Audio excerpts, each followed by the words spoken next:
আমরা কেন দুইটা শপথ নিলাম, ওনারা কেন একটা নিলেন, ওনারা কেন নিলেন তার ব্যাখ্যা ওনারা দিয়েছেন। আমরা যে ব্যাখ্যাটা দিতে চাই, আমরা মনে করি যে 26-এ কোনো নির্বাচন হওয়ার কথাই ছিল না। এই 26 সালের নির্বাচনটা হয়েছে 24-এর গণ অভ্যুত্থানের কারণে।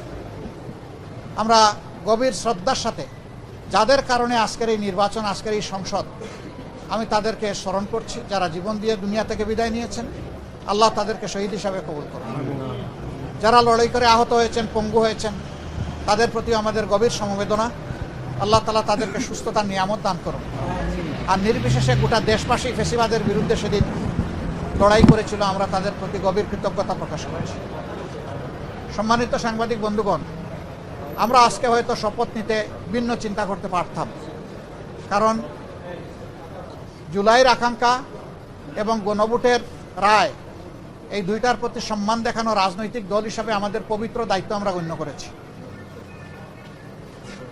আমরা গণভোটের রায়কে সম্মান করেছি, জুলাইয়ের আকাঙ্ক্ষাকে সম্মান করেছি, যারা আমাদেরকে ভোট দিয়েছেন তাদেরকে সম্মান করেছি, এবং আমরা একমত হয়েছি যে এই শপথ নেওয়া আমাদের কর্তব্য।